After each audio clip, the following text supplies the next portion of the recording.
Dark times are sweeping the country right now. Political nihilism is on the rise, as is the support for fascism, not just here in the US, but all over the world. So I'll make this simple. And as it says in the thumbnail, just say no to political nihilism. If we give in to political nihilism, if we give in to any kind of cynicism that might be pushed in our face or develop naturally, that's when the fascists win. That's when we lose everything, including our freedoms, maybe even our lives. Understand something. The establishment, which means the media pundits, the politicians, the Wall Street investors, the billionaire class, the corporations, they all want us to be disengaged. They want us to see each other as enemies. They want us to just mind our own business and let them do their thing, which is to say, let them come into our stomping grounds, steal what we have, and try to sell it back to us at an inflated price that they know we either can't pay, or that if we do pay, we're going to be struggling to make ends meet otherwise. That's what they want. And that's what they're getting right now. They've been getting it for decades. And now people are beginning to wise up and question the system.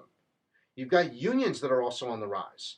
Social democracy is starting to be more of a thing at a local level.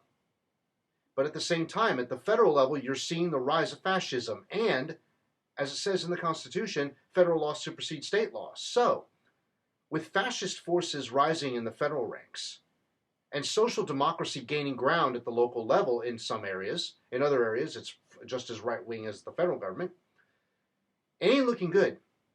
It is not looking good at all. And people are just throwing their hands up and saying, fuck it, I've had enough, it never changes anyway, we're always going to have the lesser of two evils, why bother? That's when they win. That's when we lose. When we see each other as enemies, when we see each other as obstacles, when we see that we have no choice, we're always going to have the lesser of two evils, and that's all there is to it. That's when it's over. That's when fascism ultimately wins. Whenever democracy fails, fascism ends up taking the reins. That is just a universal truth throughout history. This image behind me here, you all know what it is. It's a photo from Nazi Germany. And it was born out of the failures of the Weimar Republic. They were dealing with hyperinflation back then, as were people here in the United States at the same time.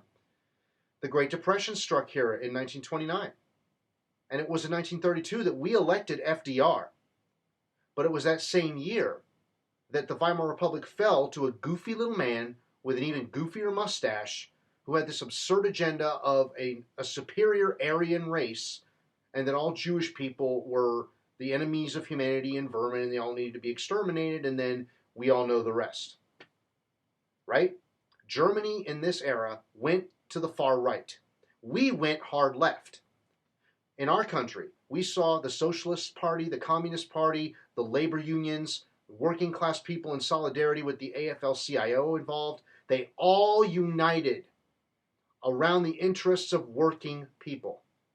And as a result, FDR, who was a socialite in his own way, he came from privilege and wealth and power and influence. But he even made his fellow socialites understand, guys, it's our money or their pitchforks. We need to choose, and we need to choose wisely. They understood that, and they said, oh, fine, let's give the peasants some crumbs. So they did, right? And that's all it really was at the end of the day, all things considered. It was crumbs. They were big crumbs. They were a step in the right direction. But FDR did not implement socialism. He actually saved capitalism. He gave it the best dose of CPR that's ever been seen in history. That's why he's remembered so fondly, even by the establishment. And then what would happen now is we would have to go the other direction, or actually farther in that direction. We would have to simply say, okay, capitalism is dead. We have to go to a better system, a more grassroots, democratically oriented system. Because right now, as democracy exists in the United States, it only exists in the halls of power. The state legislatures, the federal legislature, that's where actual democracy happens. All we get to do as voters is simply choose which corporate goon we want to represent us. But here's the thing. Most Americans don't want corporate goons representing them.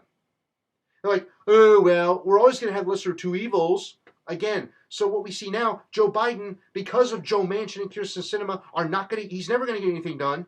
Single-handedly, those two have been able to obstruct everything he's ever wanted, except the infrastructure bill, which was just a giant corporate giveaway to Wall Street and, for-profit infrastructure companies.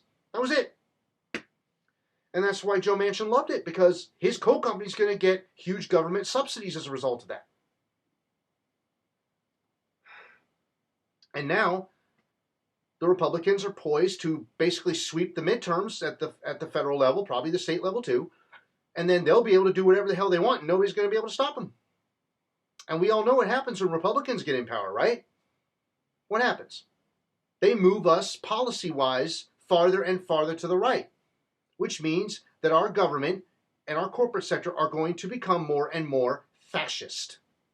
Because fascism is when the power of business unites with the government and uses the power of government to secure its own prospects for the future. In other words, the power of government is used by business interests to force the public to fork over whatever the business community demands of them, their hours, their money, their labor, everything, by force, through policy, by cruel punishment if they don't abide by it. That's fascism. Any of you who works with a company out there who's tried to unionize and you've been fired from your job, you know what I'm talking about. That's a form of fascism. It is a form of political and economic violence. And if we give in to political nihilism, if we continue to be cynical about everything that democracy is and what it stands for, this is what awaits us. This is where we're going to go. These people will take power, and our very lives could be in danger, not just by being arbitrarily murdered in the streets by people like this, but through their policies. Slow, agonizing, torturous death. That's the policies of the right. That's what they represent.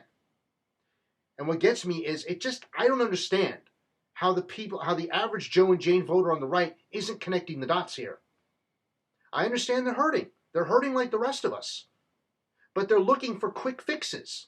The problem is, if you go for that quick fix, you're generally going to get something that you didn't bargain for, and it's going to hurt you in the long run. In the short term, some of you may feel good about yourself, like, yeah, they're owning the libs.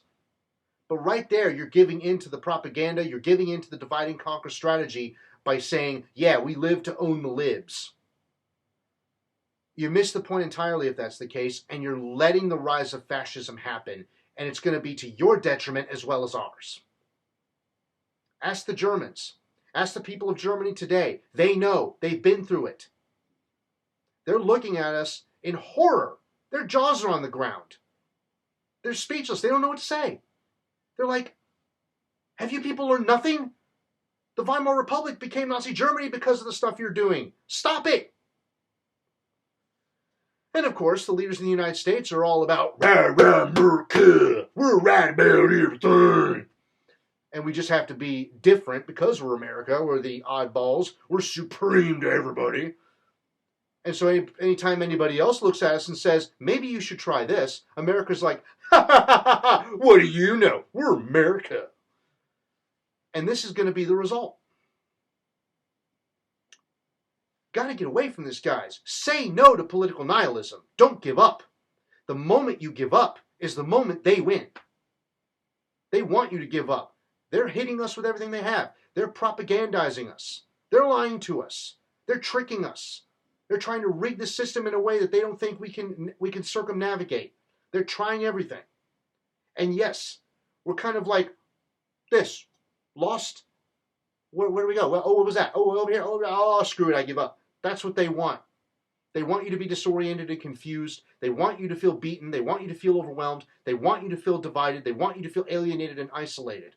Because that's how they stay in power. That's how they expand their power. And if that happens, that spells doom for people here in the United States. And as an immediate example, what does this mean for our neighbor in Canada? What's going to happen with them?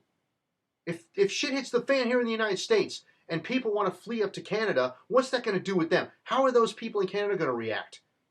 The conservatives are going to be becoming xenophobic and racist towards Americans. You can bet that's going to happen. And then the Canadian people are going to be like, maybe we need to close our borders to these lunatics. We don't want their ways in here. Hopefully I'm wrong about that. I hope none of this stuff ever happens, of course. I love my Canadian brothers and sisters. But the ramifications of giving in to political nihilism aren't just domestic. They happen worldwide. The rest of the world is looking at us. And we apparently just don't seem to care. You know, whenever they look at us, we just act like that little kid who wants to act tougher than he actually is. And we're beating our chests, stomping our boots, flashing our guns, doing our little war chants. And the rest of the world's like, have you people learned nothing from Nazi Germany, from what happened with Mussolini in Italy, from, from Castro in Cuba, from Mao in China, from Pol Pot in Cambodia, from Stalin in Russia? Have you learned nothing from that? You've just used those people and their regimes as punchlines. Meanwhile, you are headed down the exact same road that led to those countries being in the positions they were when those figures assumed power. Listen, this notion of political nihilism has to stop, man. We gotta pull ourselves back up. We get knocked down, yes. We can feel overwhelmed at times. But sometimes, you can't just stiffen up and try to be ultra ready for everything around you. Sometimes you just have to kind of go limp. It's a little trick that stunt people use, If you do I remember this instance of, I think it was Mad Max 2, right? The Road Warrior. There was an instance where some guy, I don't know his name, but he did a T-bone as a stunt. He was injured in the stunt, and when he flipped over, a little training thing he did was he went limp.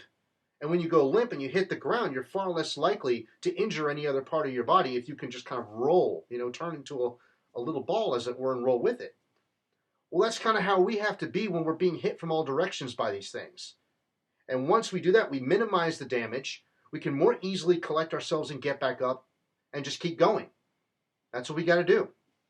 Political nihilism is basically just giving up, not believing in anything, thinking nothing matters, and just letting the evil forces win. It's like the saying says, evil prevails when good people do nothing.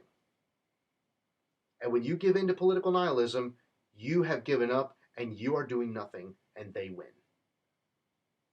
Do we really want this for ourselves? Do we really want to let these forces take over again? I don't. Now, people who say, well, go live somewhere else, I got news for you, buddy. It's happening all over the world. You've got Erdogan in Turkey. You've got Orban in Hungary, Putin in Russia, Duterte in the Philippines. You've got Ireland and the Netherlands that have right-wing governments right now. You've got Boris Johnson in the UK. I mean, for Christ's sake, you've got Marine Le Pen, who is favored to win the next French presidential election, and she's basically a female French version of Donald Trump. Where would we go? Where could we go? We can't. The world is interconnected. It doesn't matter where you go. This system of neoliberal corporatism is all over the globe. It doesn't matter where you live. You're better off staying here and fighting the forces that are suppressing you in your own backyard. Now, that said, we do need, I think, to unite with our friends all over the world to fight these forces in our own backyards in a collective effort, a coordinated effort, to help get rid of this system and to help install a system of mutual cooperation that would be beneficial for everybody, so that we can nurse this planet back to health, we can ensure each other's survival, and reconnect with our own humanity. We've lost our humanity in the last several decades due to many things. Due to being beaten down by a capitalist system, advances in technology that have isolated us, and as a result, we've been trying to cut all the negative out of our lives with human interactions, substituting it with technology. That's just one example. And we've really lost what it means to be human and what it means to actually talk about these things. We've lost the internalization of actual democracy. And I think that's one of the reasons why it's failing. So we need to reconnect there. We need to stop these people from rising back to power again, because it's happening faster than we can blink our eyes. And if we continue down this road, that's exactly what's going to happen, and we could all suffer the consequences for it and not live to regret it. Say no to political nihilism. Say no to cynicism. Rise up. Do what needs to be done. Unite with your fellow workers, your fellow working class people, not just at home but everywhere. We need to take down the neoliberal order. It needs to be done in a coordinated and disciplined way. And we need to stop seeing each other as obstacles to be conquered. We need to see each other as brothers and sisters, as fellow workers, as fellow human beings who stand to gain everything from changing to a better system.